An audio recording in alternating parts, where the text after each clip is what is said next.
They told her marriage was a sacred vow. But for Clara O'Shea, standing amidst the starving fields of Black 47, it was just a business transaction to stay alive. She sold herself to Arthur Penhaligon, a disgraced, penniless English baron with eyes as cold as the grave and a crumbling manner that whispered of scandal. She thought she was marrying a ruined man to save her family from the coffin ships. She was wrong. Under the dirt and the shame, Arthur was hiding a secret that could shake the British Empire to its core. He wasn't just a baron.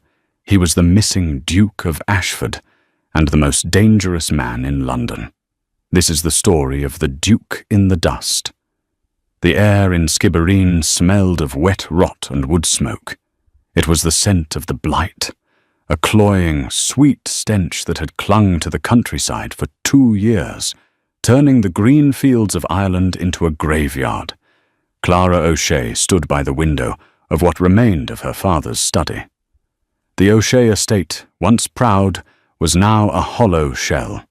The furniture had been burned for warmth, the silver sold for sacks of Indian meal that rarely arrived. Outside, the wind howled off the Atlantic, rattling the panes of glass that hadn't yet been cracked. "He is here, Clara," her father, Patrick, whispered from his armchair. His face was grey, the skin pulled tight over his cheekbones. The hunger had taken his pride first, then his strength. "You do not have to do this. We can endure." "We cannot," Clara said, her voice steady, though her hands trembled beneath the folds of her patched muslin dress. "There is nothing left to sell, Papa. The tenants are starving. If I do not marry this man, we will be in the workhouse by Christmas, or dead." The heavy oak door creaked open. The housekeeper, Mrs. Doyle, gaunt but still wearing her starch-stiffened cap, announced the visitor. "Lord Blackwood, miss." Arthur Penhaligon stepped into the room. He was not what Clara had expected. The rumours in the village spoke of a ruined baron, a man drummed out of London society for debts and debauchery, exiled to a small holding on the English coast. She expected a fat, gin-soaked lech. Instead, Arthur was terrifyingly austere. He was tall, wearing a great coat that had seen better days, the wool worn thin at the elbows. His boots were scuffed. But it was his face that held her attention. He had the sharp, predatory angles of a hawk, with dark hair swept back from a high forehead, and eyes of a startling, icy blue. He didn't look like a man defeated by ruin. He looked like a man who was hunting. He didn't bow. He simply nodded to her father and turned his gaze on her. It felt like being appraised by a livestock trader. "Miss O'Shea." His voice was deep, clipped, and devoid of warmth. "I have little time. The packet boat leaves for Bristol at dawn. Do you accept the terms?" Clara lifted her chin. "You will pay off the lien on this house. You will guarantee shipment of grain for my father and the remaining tenants for 2 years?" "The funds are already in escrow with the solicitor in Cork," Arthur said, pulling a folded document from his coat. "My signature is on the bottom. I require yours." "And in exchange?" Clara asked, stepping closer. "I am to be your wife. I am to run your household. I am to provide heirs?" Arthur's jaw tightened. A shadow passed over his face, not of lust, but of something akin to pain. "You will run my household, yes. You will maintain the appearance of normalcy. As for heirs, let us focus on getting you out of this God-forsaken famine first. Do we have an accord?" Clara looked back at her father, who was weeping silently into his hands. She thought of the families in the village, the children with hollow eyes. She took the quill from the desk. "I am not afraid of hard work, my lord," she said softly. Arthur looked at her then, really looked at her, for the first time. He saw the fire in her green eyes, the stubborn set of her jaw. "You should be, Miss O'Shea. You have no idea what you're walking into." She signed the paper. The ink was still wet when he took it back. "Pack your things," he said, turning to the door. "We leave in the hour. And Clara? Yes? Do not expect love. I have none left to give." The journey was a nightmare of seasickness and bitter cold, but it was nothing compared to the arrival at Blackwood Hall. Clara had imagined a modest country house. What she saw as the carriage rattled up the overgrown drive was a Gothic monstrosity rising from the mist of the Cornish moors. It was stone and gargoyles, vast and imposing, but clearly dying. Ivy choked the west wing. Several windows were boarded up. It looked less like a home and more like a fortress under siege. "It is grand," Clara lied, clutching her shawl tighter. "It is a mausoleum," Arthur muttered. He hadn't spoken more than 10 words to her since the wedding ceremony in a small, damp chapel in Cork. "But it is mine, or what's left of it." They were met at the door, not by a staff of servants, but by a single, elderly man with a distinct limp. "Silas?" Arthur nodded. "This is Lady Blackwood." Silas bowed low, his eyes widening slightly as he took in Clara's fraying dress. "Welcome home, my lord." "My lady." "The fire is lit in the library. It is the only room we could keep warm." "The only room?" Clara asked, stepping into the foyer. It was freezing. Breath plumed in the air. The grand staircase was covered in dust sheets. "Coal is expensive, Clara," Arthur said, stripping off his gloves. "We live within our means here, and our means are non-existent." That night set the tone for their marriage. There was no wedding feast, only cold mutton and stale bread. There was no bridal suite. Arthur escorted her to a room in the east wing, distinct from his own. "You will be safe here," he said, standing at the threshold. The candle in his hand cast long, dancing shadows against the peeling wallpaper. "Safe from whom?" Clara asked, frustration finally bubbling over. "From you. You bought me, Arthur. You saved my family. I am your wife. Why do you treat me like an unwanted guest?" Arthur stepped in, his face inches from hers. For a moment, she felt the heat radiating from him, a raw, masculine energy that he kept tightly leashed. "I treat you like a guest, because I do not wish to drag you down into the hell that is my life any further than necessary. You have food. You have a roof. Do not ask for more. And Clara." "Yes." "Never go into the cellar, and never, under any circumstances, answer the door if I am not here." He closed the door, the lock clicking softly. The weeks that followed were a study in isolation. Clara took over the household duties, which were grim. She scrubbed floors alongside the only maid, a terrified girl named Betsy. She learned to cook meager rations. Arthur was a ghost. He spent his days riding out to the cliffs or locked in his study with Silas, poring over ledgers and maps of London. But Clara was observant. She noticed things that didn't add up. For a ruined baron, Arthur received strange correspondence.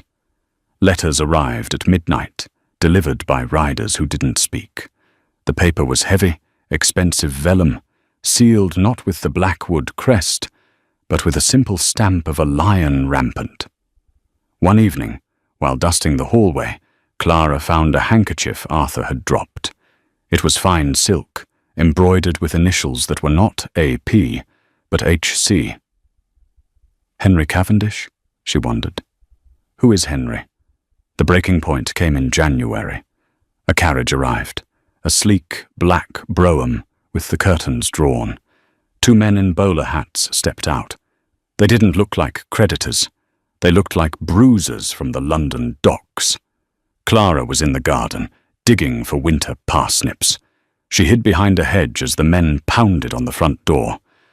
"Open up, your grace," one of them shouted, his voice dripping with mockery. "We know you're in there. Lord Rothschild sends his regards." "Your Grace?" Clara froze. That was the title for a duke, not a baron. Arthur burst out of the house, a pistol in his hand. "Get off! My land!" he roared. "Just delivering a message, Your Grace," the man sneered, backing away but not looking afraid. February 1st. The vote. If you show your face in London, the girl in Ireland, the one you left behind, she pays the price. And this new one, too. The men laughed, tipped their hats, and climbed back into the carriage. Clara stayed hidden until the sound of the wheels faded. Her heart was hammering against her ribs. She waited until Arthur went back inside, slamming the door. She didn't go to her room. She went straight to the library. Arthur was pouring a glass of amber liquid, his hand shaking uncontrollably. "Who are you?" Clara demanded from the doorway. Arthur froze. He didn't turn around. "I told you not to answer the door. I was in the garden. They called you Your Grace. They mentioned a vote. They threatened me." Clara walked into the room, her fear replaced by a cold anger. "I sold my life to you, Arthur. I have a right to know if that life is in danger. Who are you, really?" Arthur turned. The mask of the cold baron was gone. In its place was a look of utter exhaustion. He slumped into the leather chair. "Arthur Penhaligon is a name I borrowed from a dead cousin," he said, his voice ragged. "My name is Henry Arthur Cavendish. I am, or I was, the Duke of Ashford." Clara gasped. The Duke of Ashford was a legend. One of the richest men in England, he had vanished 3 years ago, after the suspicious death of his father, and the theft of the crown jewels blueprints from the Royal Mint, where he served as a governor. He was a wanted man, accused of treason. "The traitor Duke," Clara whispered. "I didn't steal them, Clara," Henry said, looking up at her with intense desperation. "I was framed by the man who wants to control the House of Lords. Lord Rothschild. He stripped me of everything. My title, my lands, my name. I've been hiding in the dirt for 3 years, gathering evidence to clear my name." "And the vote?" "The Reform Bill," Henry said. "It comes before the Lords on February 1st. Rothschild needs the Ashford seat to block it. If the bill fails, millions more will starve, including your people in Ireland. I have to go back. I have to claim my seat and vote. But if you go back, they'll arrest you or kill you." "Yes." Henry stood up, the steel returning to his spine. "That is why you are leaving for America tomorrow. I have bought you a ticket." Clara looked at him. She looked at the man who had saved her father, the man who was willing to die to pass a law that would help the poor. She saw the loneliness in his soul. "No," Clara said firmly. Henry blinked. "Excuse me. I am not going to America. You bought a wife, Henry. You have one." She walked over and took the pistol from the table, checking the load with a proficiency that surprised him. "You need to get into London, past Rothschild's spies, and into the House of Lords. You can't do that alone. You need a distraction. You need a partner. It's too dangerous." "Starving in Skibbereen was dangerous," Clara said, her eyes blazing. This is just politics. When do we leave for London?" London was a beast of a different colour. Where Cornwall was grey and silent, London was black soot and deafening noise. They arrived under the cover of darkness, lodging not in a hotel, but in a boarding house in 7 Dials, one of the city's most notorious slums. It was the last place anyone would look for a duke. "We have to change your appearance," Clara declared the first morning. Henry sat on the rickety bed. He had shaved his beard, revealing a strong, square jawline. "And how do you propose we do that? Rothschild has spies in every club in St. James." "You are not going to St. James," Clara said, pulling a rough woolen cap over his dark hair. "You are going to the docks. You need to meet your contact, this Mr. Solomons." "Solomons is the only solicitor who believes me. He has the ledger that proves Rothschild forged the transfer orders for the blueprints." "Then go. I have business of my own." Henry grabbed her wrist. "Clara, you cannot wander London alone. It isn't safe." "I am not wandering," she said, pulling a veil over her face. "I am going to Almack's." Henry stared at her. "Almack's? The most exclusive social club in the world? You can't just walk in. You need a voucher from a patroness, and we are dressed like beggars." Clara smiled, a mischievous glint in her eye. "I am Clara O'Shea, daughter of the O'Shea of Cork. We may be poor, but my great-aunt is Lady O'Connell. She is in London for the season. She will get me in." "Why? What is at Almack's?" "Lord Rothschild's mistress," Clara said. "Lady Beatrice Vane.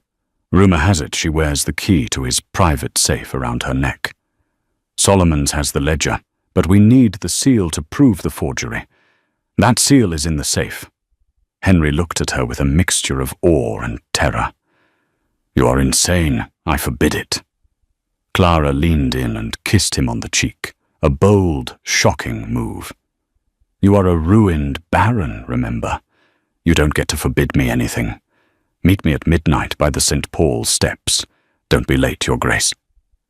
Clara had played her part perfectly. Her great-aunt, a deaf but formidable woman, had been delighted to see her poor relation and lent her a gown of emerald silk. It was slightly out of fashion, but Clara's beauty made it irrelevant. The ballroom was a sea of diamonds and gossip. Clara moved through the crowd, her heart pounding. She spotted Lady Beatrice instantly, a woman of striking, severe beauty, surrounded by admirers.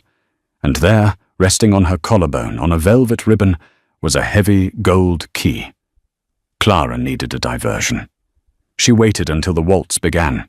She saw a man watching her, a portly, red-faced man with a cruel mouth. Lord Rothschild. He didn't know who she was. To him, she was just a fresh face.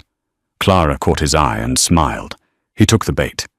He approached her as the music swelled. "I do not believe we have been introduced," Rothschild purred. "Clara?" "Blackwood," she said, using the name of the estate, daring him to make the connection. "Blackwood?" Rothschild frowned. "I knew a Blackwood once." "A fool. I am his widow," she lied smoothly. "He died in Cornwall last week, left me with nothing but debts." Rothschild's eyes lit up. A desperate, beautiful widow was exactly his prey. "My condolences. Perhaps I could be of assistance." "I am parched, my lord," she said, fluttering her fan. "Perhaps some punch." As Rothschild turned to signal a footman, Clara bumped into Lady Beatrice, who was passing by with a tray of champagne. "Oh, you clumsy cow!" Beatrice shrieked as champagne soaked her dress. "1,000 apologies!" Clara cried, grabbing a napkin and dabbing at Beatrice's chest. In the chaos, with Beatrice swatting at her and Rothschild turning back in confusion, Clara's nimble fingers, practiced from years of mending intricate lace, slipped the velvet ribbon hook. The key fell into Clara's palm. "I am so sorry, I must go." Clara feigned tears and ran from the room, clutching the cold metal against her skin. She made it to the street, gasping for air. She hailed a hackney cab. "St. Paul's Cathedral, fast!" But as the cab rattled over the cobblestones, she realized they weren't going to St. Paul's. They were heading west, toward the affluent district of Mayfair. "Driver!" she shouted. "You've missed the turn." The hatch on the roof opened. A face looked down. It was the thug from Cornwall. "Not missed a thing, love," he grinned. "His lordship Rothschild wants a word." Seems you look a bit too much like the woman who married the traitor Duke." Clara screamed, but the cab picked up speed, vanishing into the London fog. The bells of St. Paul's Cathedral tolled midnight, the sound vibrating through the heavy fog that blanketed the city. Henry Cavendish, the exiled Duke of Ashford, stood in the shadows of the stone steps, checking his pocket watch for the 10th time. Clara was late. Clara was never late. In the short, brutal months of their marriage, he had learned that his wife possessed a terrifying punctuality, born of survival. If she said she would be there, she would be there, unless she couldn't be. A street urchin, a boy no older than 10 with soot-stained cheeks, ran past, clutching a shiny sixpence. Henry's hand shot out, grabbing the boy by his collar. "Here now, let go, governor," the boy squealed. "Where did you get that coin?" Henry demanded, his voice low and dangerous. "A lady," the boy stammered. "Pretty lady in a green dress. Just now by the crossing. She dropped it when the men grabbed her. She yelled, 'St. Paul's,' before they shoved her in the cab." Henry released the boy, his blood turning to ice. Rothschild. He didn't run to the police. The Metropolitan Police were in Rothschild's pocket. He didn't run to Solomon's, the solicitor. There was no time for law. Henry ran toward the river. During his years of exile, Henry hadn't just sat in Cornwall feeling sorry for himself. He had spent time in the opium dens and fighting pits of the East End, learning how to survive when you were no longer a duke. He knew the men who did Rothschild's dirty work. He knew where they took people they wanted to disappear. The warehouse smelled of tar and dead fish. It sat on a rotting pier, jutting out into the Thames. 2 guards stood by the heavy iron door, smoking pipes. Henry didn't sneak. He didn't have a weapon, save for a heavy iron pry bar he'd pulled from a pile of refuse in the alley. He walked out of the fog like a wraith. Before the first guard could shout, Henry swung the bar. It connected with a sickening crunch against the man's kneecap. As the man howled, Henry drove his fist into the second guard's throat. They dropped. He kicked the door open. Inside, the warehouse was lit by flickering gas lamps. In the center of the vast, empty space, Clara was tied to a chair. Her emerald silk dress was torn at the shoulder, her hair wild.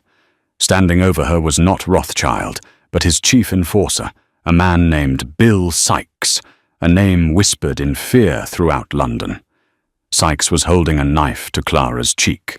"Tell us where the key is, girl. We know you took it." "I told you," Clara spat, blood trickling from a cut on her lip. "I swallowed it." "We can cut it out," Sykes grinned, raising the knife. "Get away from her." The roar echoed off the rafters.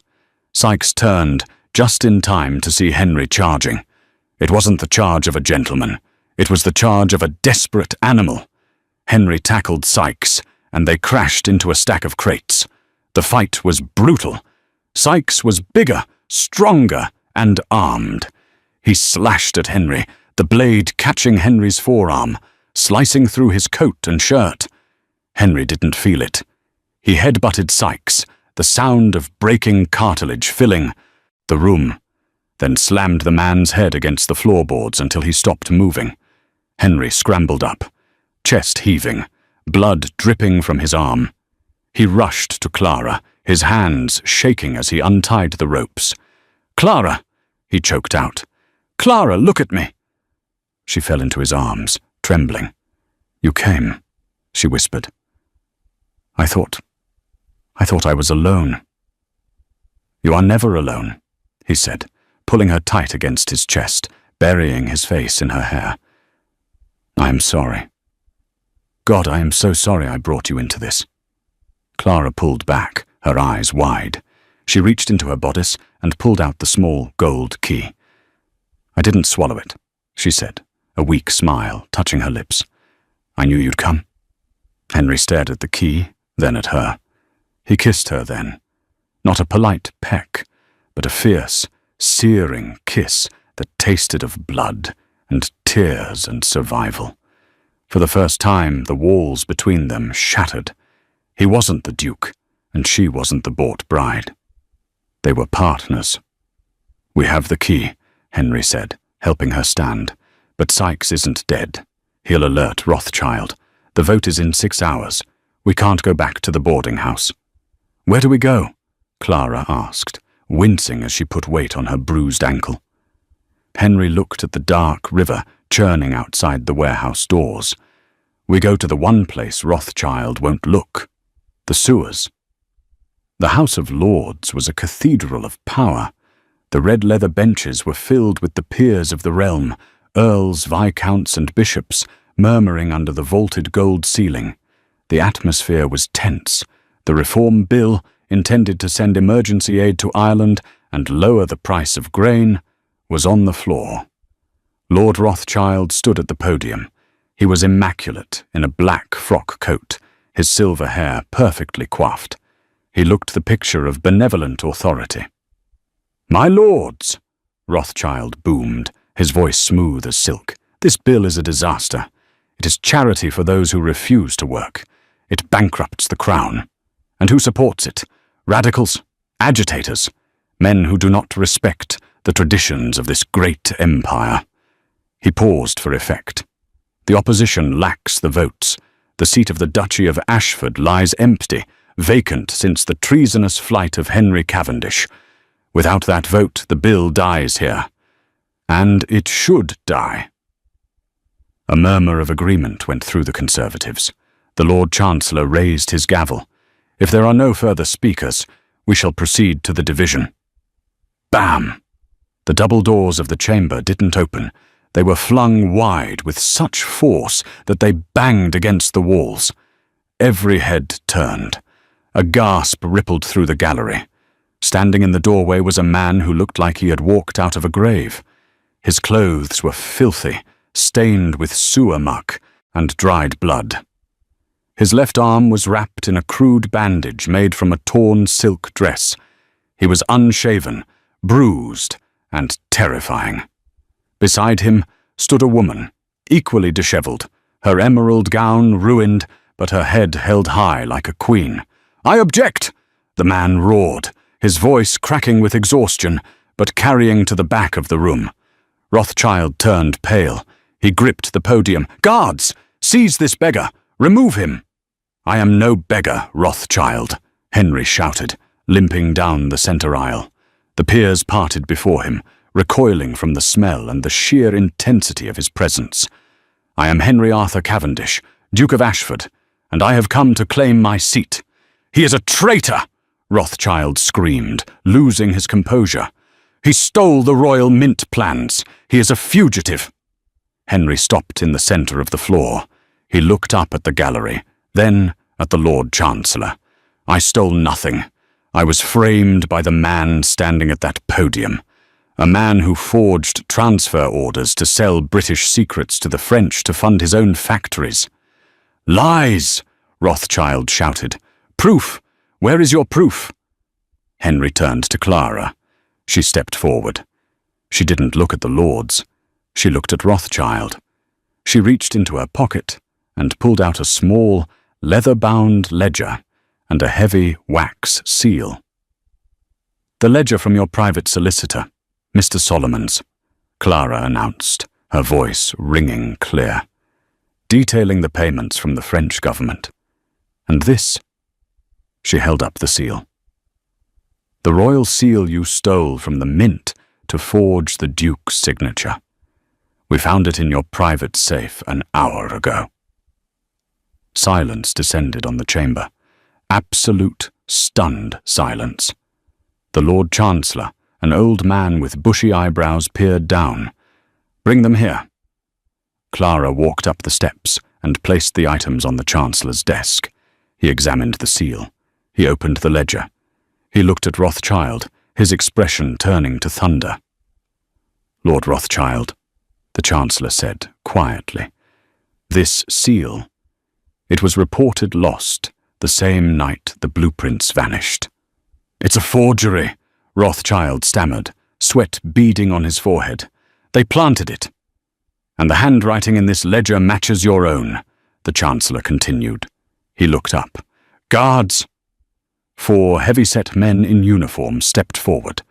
But they didn't move toward Henry. They moved toward the podium. "No, you can't do this! I am a peer of the realm!" Rothschild shrieked as they grabbed his arms. Henry watched, his face impassive, as the man who had ruined his life was dragged kicking and screaming from the chamber. As the doors closed on Rothschild's screams, Henry turned to the Lord Chancellor. "My lord," Henry said, bowing slightly, "I apologize for my attire. The journey was difficult." A ripple of nervous laughter broke the tension. "But I believe," Henry said, straightening up, "that there is a vote in progress. The Duchy of Ashford casts its vote in favor of the Reform Bill." The roar that went up from the Whig benches was deafening. Hats were thrown in the air. Men cheered. Henry didn't smile. He turned back to Clara. She was swaying on her feet, the adrenaline finally fading. He caught her before she fell. "We did it," she whispered into his dirty coat. "Yes," Henry said softly, lifting her into his arms right there on the floor of the House of Lords. "We did. They were heroes. The papers called it the miracle at Westminster." Henry's titles were restored immediately. The Reform Bill passed, sending ships of grain to Ireland within the week. But the story wasn't over. 3 days later, Henry and Clara were back at Ashford House, his true London residence, a palace of marble and gold that had been unsealed. Servants were rushing about, preparing baths, food, and doctors. Henry sat on the edge of the velvet chaise where Clara was resting. She was clean now, dressed in fresh linen, but she looked frail. The ordeal had taken its toll.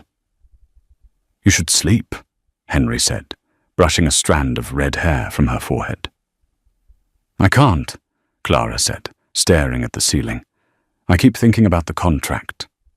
Henry froze. "The contract?" "The marriage contract," Clara said, sitting up. Her eyes were sad. "You married me to save your cover. You needed a wife to look like a settled, ruined baron. You needed someone to run the farmhouse. The deal is done, Henry. You are the Duke again. You can have any woman in London. You don't need a potato girl from Cork." Henry stood up, pacing the room. He looked at the silk tapestries, the crystal chandeliers. Then he looked at her. "Do you think I care about this?" He gestured to the room. "Clara, when we were in the sewer, when we were fighting for our lives, that was the first time I felt alive in 3 years. You didn't marry a duke. You married me." "But the scandal," Clara whispered. "They will say you married beneath you." "Let them talk," Henry said, kneeling beside her. "Let them say I married a warrior. Let them say I married the woman who saved England." He took her hand. "But there is one problem." Clara's heart stopped. "What?" "The man who attacked us, Sykes. He escaped the warehouse before the fire." Clara gripped his hand. Is he coming for us?" "No," Henry said darkly. "But he knows something.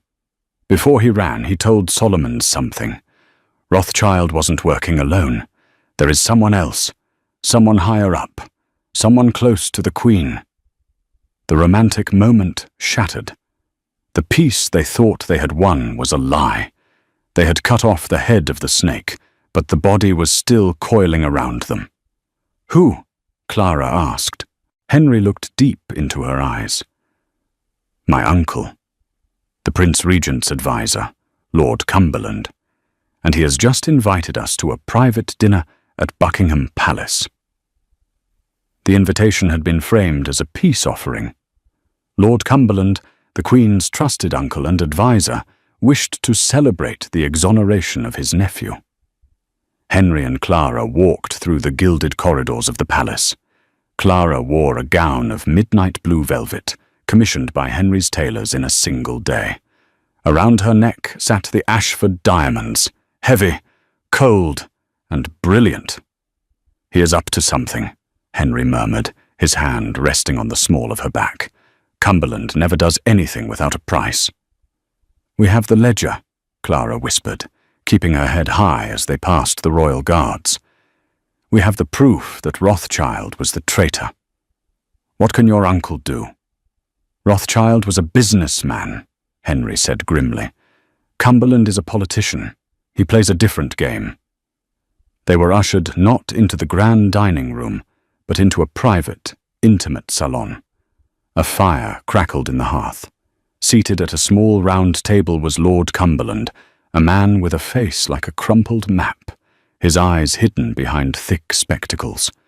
Henry, Cumberland stood, opening his arms. The prodigal duke returns, and with a bride, no less. Remarkable. He turned his gaze to Clara. It was a look of pure, distilled malice masked by a smile. You must be the Irish girl, the one who survived. I am Clara Cavendish, Duchess of Ashford, she corrected him, her voice cool. Of course, Cumberland chuckled. Please sit. The Queen is indisposed with a migraine, so it is just family tonight. The dinner was a masterclass in tension. Cumberland asked polite questions about the famine, clucking his tongue in mock sympathy. He asked about the sewers, making a show of wrinkling his nose. It is a pity about Rothschild, Cumberland said, slicing his pheasant. A useful man, if greedy. He told me, just before they took him away, that he was merely following orders. Henry stopped eating. Orders? From whom? Cumberland smiled. He reached for the decanter of wine. Politics is a messy business, Henry. Sometimes, to secure the empire, one must make difficult choices. Like the famine. It's a tragic necessity, really. It clears the land of unproductive elements, makes way for progress. Cattle, factories. Clara's blood ran cold. You speak of my people as if they are weeds to be pulled. Some are, Cumberland said, pouring 3 glasses of deep red Bordeaux. Like your father, Patrick. Stubborn man. I offered him a fair price for the O'Shea lands 10 years ago.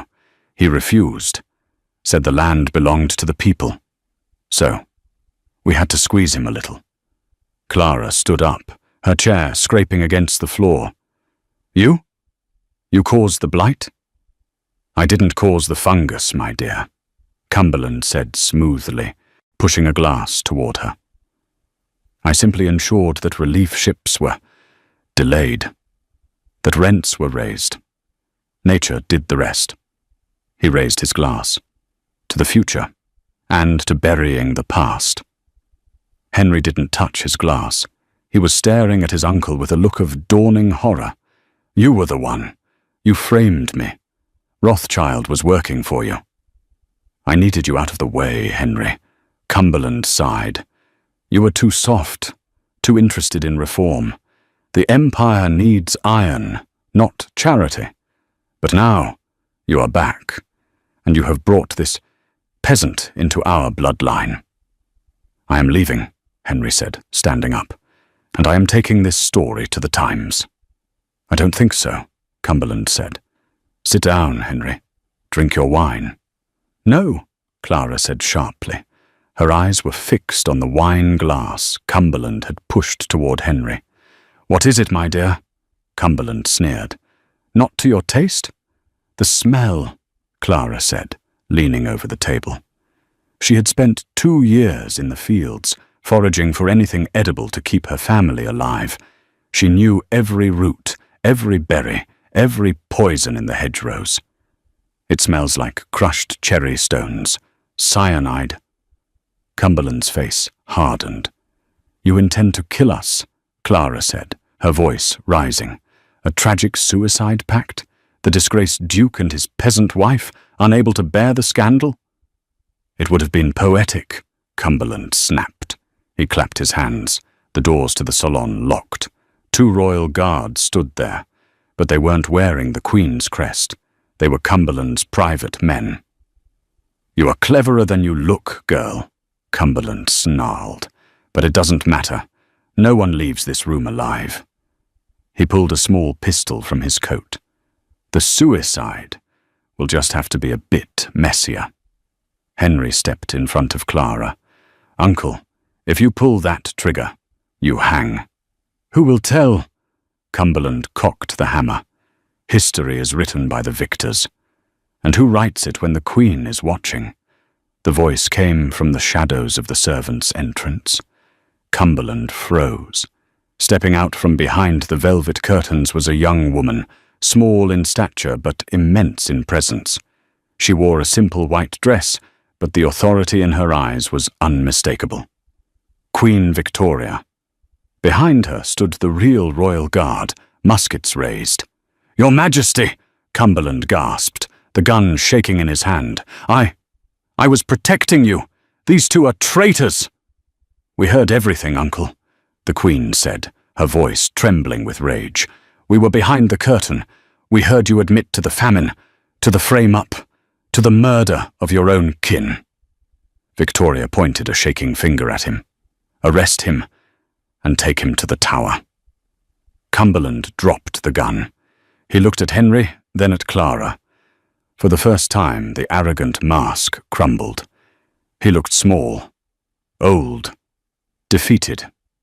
As the guards dragged him away, Queen Victoria turned to Henry and Clara. "Lord Ashford," she said softly, "it seems the Crown owes you a great debt." "And you, Lady Ashford?" The Queen looked at Clara, the girl from the starving fields of Cork who had outsmarted a lord and saved a duke. "It seems England has found a new guardian." The days following the confrontation at Buckingham Palace were a blur of noise and ink. The trial of Lord Cumberland was swift and secret. The Crown could not afford a public scandal involving the Queen's own uncle. He was quietly exiled to a fortress in Hanover, stripped of his influence, a ghost of a man left to wither in obscurity. For Henry and Clara, the sensation was not triumph, but a strange, hollow exhaustion. They were the toast of London. Invitations piled up on silver trays in the foyer of Ashford House, balls, galas, dedications. The Times hailed Henry as the Lion of the Lords, and Clara as the Emerald Duchess. But the glittering ballrooms felt suffocating. One evening, a week after the incident, Henry found Clara in the conservatory. She was staring at a potted fern, her fingers tracing the delicate fronds. She looked pale, the adrenaline of their survival having finally ebbed away, leaving the trauma of the last few years exposed. "They want us to open the spring gala at the Opera House," Henry said quietly, leaning against the doorframe. Clara didn't turn. "The Opera House," she repeated, her voice distant. "Do you know, Henry, the price of a box seat at the opera could feed the village of Skibbereen for a month." Henry walked over to her. He took her hand. It was still rough from the work in the fields, despite the lotions his maids applied. "You want to go home?" "I don't know where home is anymore," she admitted, looking up at him with tear-filled eyes. "This palace, it is yours. It is beautiful. But every time I eat a full meal, I feel guilty. I feel the ghosts of everyone we left behind." Henry lifted her hand to his lips. "Then we don't stay. I promised you, Clara. I promised I would save them. Sending grain ships is not enough. We have to go back." "To the ruin?" she asked. "No," Henry smiled, and for the first time it reached his eyes, melting the last of the ice. "To the rebuilding." The return to Ireland was nothing like the terrified flight of 1847. This time they did not arrive on a creaking packet boat, but on a private schooner laden with tools, seed, and livestock. The carriage ride from the coast was slow, not because of the mud, but because Henry stopped at every tenant holding. The O'Shea estate was still scarred, cottages were roofless, and the fields were patchy with weeds, but the silence of the grave was gone. When the carriage pulled up to the manor, Patrick O'Shea was waiting. He was leaning on a cane, but he was standing. The grey pallor of starvation had been replaced by a healthy, weather-beaten, ruddy complexion. He looked at the carriage with trepidation, unsure of the man who had bought his daughter. Clara stepped out first. "Papa!" She ran into his arms. Patrick held her as if she were made of glass, sobbing into her hair. "I thought I'd never see you again, girl. I thought the English wolf had swallowed you whole." Henry stepped down. He was dressed not in the silk of a duke, but in durable tweed. He removed his hat and bowed low, lower than he had bowed to the Queen. "Mr. O'Shea," Henry said respectfully, "I have brought her back." Patrick looked at the Duke, the man who had sent money every month, whose grain shipments had saved the valley. He straightened up and extended a hand. "You kept your word, sir. That is a rare thing in these times." "It is our home now, too," Henry said, taking the man's hand. "If you'll have us." The next 2 years were the hardest of Clara's life, and the happiest. They did not play at being country gentry. Henry, the man who had once managed the royal mint, applied his formidable intellect to the land. He drained the boggy marshes. He imported a new, blight-resistant strain of potato from the Americas. He built a schoolhouse where the children, their bellies finally full, learned to read and write. The locals were suspicious at first. They watched the English Duke from behind stone walls. But when they saw him knee-deep in a ditch, digging irrigation channels alongside the labourers, the suspicion turned to respect. When they saw him carrying stones to rebuild the Widow Doherty's wall, the respect turned to love. He wasn't the Duke of Ashford here. He was just Henry. And Clara. Clara was the heart of it all. She managed the accounts, settled disputes, and taught the women new weaving techniques to sell cloth to London markets. She was no longer the victim of the famine. She was the architect of the recovery. But the true healing happened in the quiet moments. Late at night, in the study that had once been freezing and empty, a fire roared in the hearth. Henry would sit reading reports, and Clara would be mending a shirt, and they would catch each other's eye. There was no sudden declaration of love. It was a slow accumulation, like the silt that makes the riverbank fertile. It was in the way Henry always ensured her tea was hot. It was in the way Clara instinctively knew when his leg, injured in the fight with Sykes, was aching and would massage it without being asked. They had married to survive. They stayed together to live. The bonfire crackled, sending sparks up into the crisp autumn stars.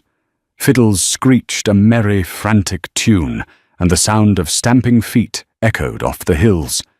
It was the first true harvest festival since the Great Hunger began. The barns were full. The root cellars were stocked. There was no rot in the air, only the smell of roasting pig, wood smoke, and cider.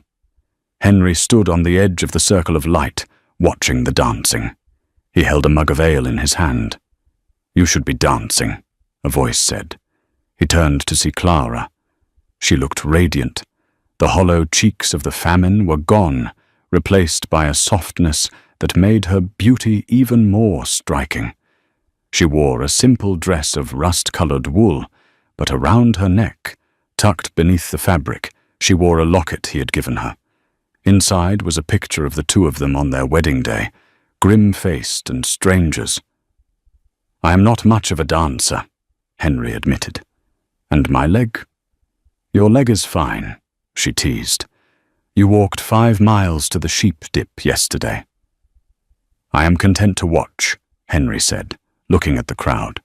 "Look at them, Clara. They are laughing. 3 years ago, I didn't think I would ever hear laughter in this valley again."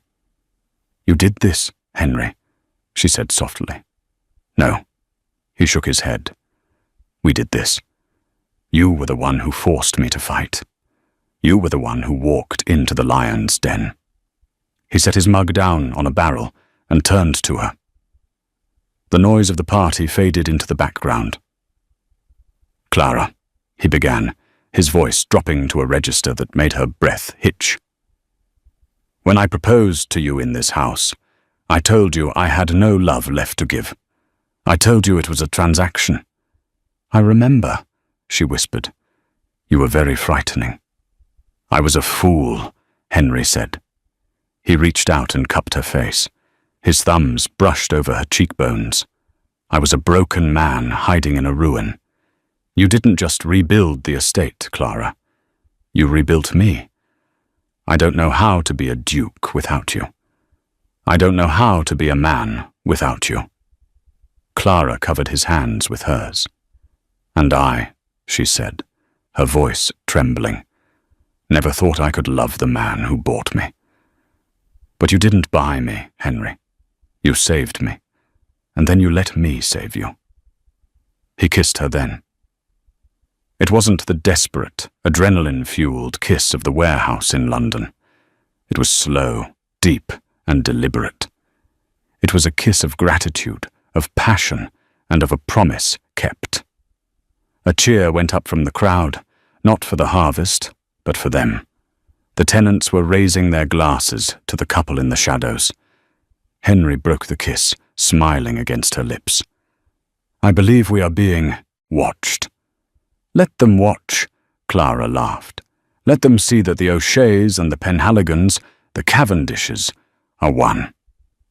Later that night, the house was quiet. The embers in the fireplace cast a warm, orange glow across the nursery. Henry stood over the wooden cradle. Inside, sleeping soundly with a fist curled against his cheek, was their son, Arthur Patrick Cavendish, the Marquess of Blackwood. Arthur let out a small sigh in his sleep, shifting under the wool blanket. Clara came up behind Henry, wrapping her arms around his waist and resting her chin on his shoulder. "He looks like you," she murmured. "He has your stubbornness," Henry countered softly. "I tried to take his rattle away earlier, and he looked at me with the exact same expression you had when you held a pistol to my chest." Clara chuckled. "Good. He will need it. The world is changing, Henry. He will need to be strong." "He will be," Henry said. He reached down and lightly touched his son's hand. The baby's fingers instinctively curled around Henry's finger, holding on tight. "He will never know hunger, Clara. I swear it. He will never know the cold, or the fear, or the shame. He will know only that he was born of a love that survived the end of the world." Henry turned in her arms, looking at his wife, the peasant girl who became a duchess, the survivor who became his savior. "We escaped the hunger," Henry whispered, leaning his forehead against hers. "Yes," Clara replied, closing her eyes as she felt the steady beat of his heart against her chest. "And we found the feast." Outside, the wind howled off the Atlantic, the same wind that had once brought spores and death. But the walls of the manor were thick, the granaries were full, and the fire was warm.